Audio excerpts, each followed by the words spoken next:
देते हैं। परेशान तो रहूंगा ना पार्वती, आखिर एक बेटी का बाप जो ठहरा। पार्वती, अब उसके हाथ पीले करने का समय आ गया है। पर हमारी आनंदी तो अभी सिर्फ 9 साल की है। अभी तो उसके पढ़ने लिखने और खेलने कूदने के दिन हैं। देख पार्वती, लड़कियां पराया धन होती है और जितना जल्दी इन्हें घर से विदा कर दे उतना अच्छा है। कल से आनंदी की पढ़ाई लिखाई बंद। पर बापू, इसमें मेरी क्या गलती है? आप मुझे पढ़ाई करने क्यों नहीं देते? तेरी गलती है कि तू एक लड़की है। लड़का होती तो क्या बापू? लड़का होती तो क्या? ऐ लड़की, ज्यादा जबान ना चला, नहीं तो जबान हलक से खींचकर बाहर निकाल दूंगा। बापू, मैं पढ़ लिख कर कुछ बनना चाहती हूँ। मेरी पढ़ाई ना रोको बापू। आनंदी, तुझे पढ़ना है तो पढ़, लेकिन सारी उम्र बाप की छाती पर ये बोझ बनकर ना बैठ। पर बापू, अभी तो मेरी उम्र पढ़ाई लिखाई की है। मुझे पढ़ लिख कर डॉक्टर बनना है।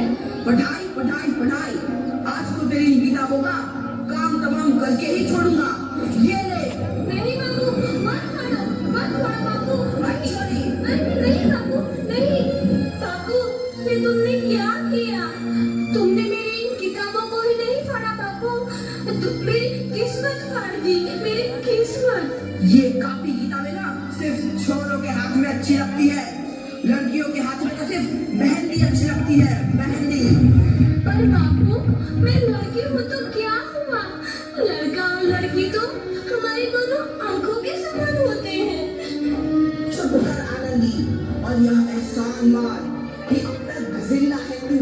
कहीं बचपन में गला दबाकर मार दिया होता तो यह तेरी बकवास नहीं सूझनी पड़ती आज। पर बापू, मुझे तो नजारा अच्छा ना लग रही है। देख छोरी, जितना जल्दी हो तू चूल्हा जलाना सीख ले, उतना ही अच्छा है तेरे लिए। और हाँ, तेरा ब्याह तो होगा, वो भी कल के कल। अगला जीवन है तुम्हारी यही कहानी। आंचल में है दूध और आंखों में है पानी। मुझे माफ कर दे बेटी, तेरे बापू के जिद के आगे मेरी एक न चलेगी। माफ कर दे बेटी, मुझे माफ कर दे। इस प्रकार मात्र 9 वर्ष की छोटी उम्र में आनंदी का विवाह गोपाल राव जोशी से हो गया। बाल विवाह एक सामाजिक कुरीति है और इस कुप्रथा का शिकार होना पड़ा आनंदी को। 5 वर्ष बाद आनंदी 14 साल की हो गई है। उसके घर एक शिशु ने जन्म लिया है। देखते हैं आगे क्या हो। देखिए ना, इसे क्या हो गया है? इसका माथा तो अंगार की तरफ तप रहा है। इसे तो बहुत तेज बुखार है। आप बिना कुछ भी बोलते हैं। नीचे मुझे। माधव, माधव, जल्दी से वैद्य जी को बुला के लाओ। जी, अभी बुला के लाता हूँ। ये तुम क्या कर रही हो आनंदी? भगवान की विभूति लगा रही हूँ। बस करो आनंदी, ये सब अंधविश्वास है। अरे आप यकीन तो कीजिए, भगवान की कृपा से इसका माथा ठंडा हो रहा है और बुखार भी उतर गया है ना बाबू? देखिए। दीजिए मुझे। उठो बाबू, आंखें खोलो, तुम्हें तुम्हारी माँ बुला रही है। आंखें खोलो, देखिए ना इसे क्या हो गया है। आंखें भी नहीं खोल रहा। आंखें खोलो बेटा। आप चुप क्यों है? आंखें खोलो बेटा, आंखें खोलो। आनंदी, हमारा बेटा कभी आंखें नहीं खोलेगा। नहीं, ऐसा नहीं हो सकता।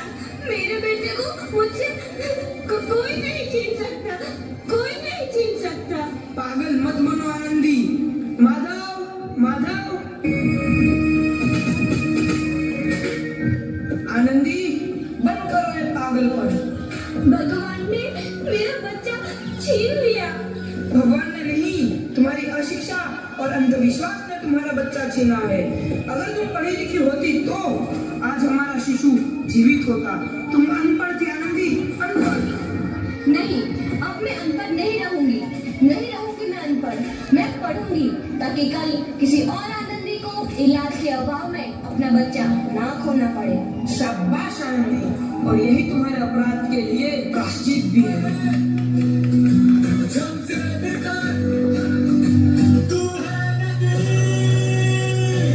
आनंदी, तुम्हारी 12वीं का परिणाम आ गया है। तुमने पूरे कॉलेज में प्रथम स्थान अर्जित किया है। आनंदी, तुम्हारी मेहनत रंग लाई है। तुम्हें शिक्षा वृत्ति मिली है। ये लो तुम्हारे अमेरिका जाने की टिकट। मुझे शिक्षा वृत्ति मिल गई, मैं अमेरिका जा रही हूँ। पर ये सब मैं अकेले कैसे कर पाऊंगी? आनंदी, अपने आप को इतना कमजोर क्यों समझ रही हो? फिर इतना पढ़ने लिखने का क्या फायदा? तुम अभी गवार की गवार नहीं हूँ मैं अब गवार।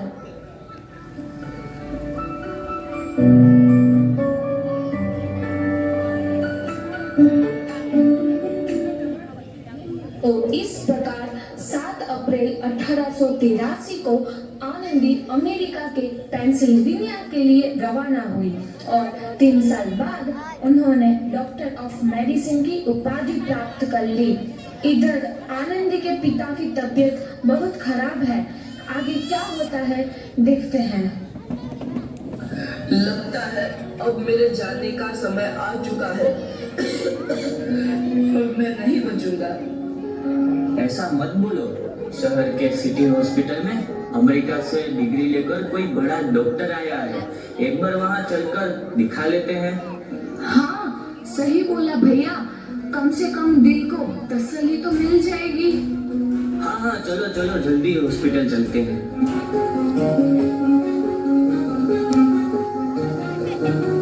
इस मरीज की हालत तो बहुत ही खराब है। कोई चमत्कार ही इसे बचा सकता है। ऐसा मत बोलो भाई। डॉक्टर साहब कब तक आ जाएंगे? लो आ गई डॉक्टर मैडम।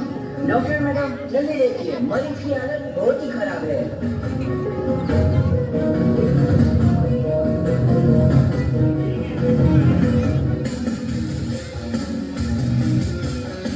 अब आप बिल्कुल ठीक हैं।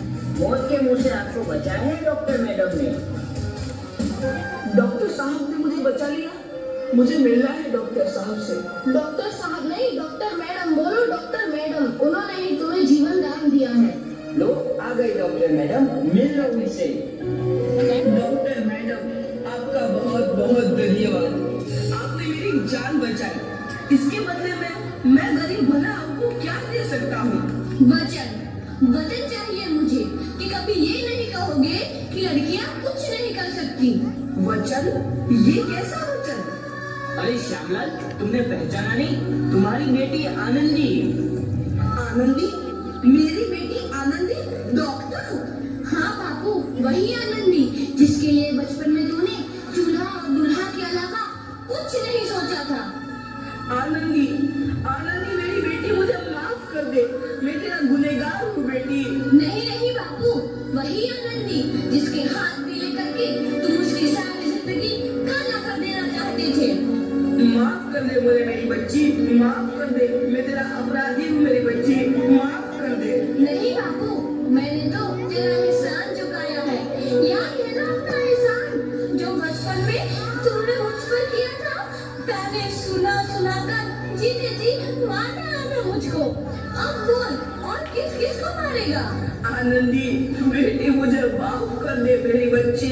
मैं तेरा गुनहगार हूँ। बापू, आपने ही तो बोला था किताबें सिर्फ बेटों के हाथ में अच्छी लगती है, बेटियों के हाथ में तो सिर्फ मेहंदी। बेटों और बेटियों में फर्क करना तो आंखों में फर्क करने समान है। एक का पढ़ना और दूसरे का ना पढ़ना सामाजिक अंधकार है बापू, सामाजिक अंधकार। उपकार मांगता हूँ मैं तुझ जैसी बेटी का, जिसने सारी उम्र मुझसे कुछ ना मांगा तो सिर्फ बराबरी का दर्जा। वरना सच तो यह है कि मैं तेरी माफी के लायक भी ना हूँ। मुझसे तेरी बराबरी कर सके उसके मैं लायक भी ना हूँ मेरी बेटी, लायक भी ना हूँ। अपने बापू को क्या माफ नहीं करोगी आनंदी? माफ कर दो आनंदी, माफ कर दो। सुबह का भूला यदि शाम को घर लौट आए तो उसे भूला नहीं कहते। बापू। तो इस प्रकार आनंदीबाई जोशी ने अपनी मेहनत और अटूट इरादे से न केवल भारत की पहली महिला डॉक्टर बनी, बल्कि आगे चल के उन लड़कियों के लिए सुनहरा रास्ता दिखा गई जो जीवन में कुछ करना चाहती थी।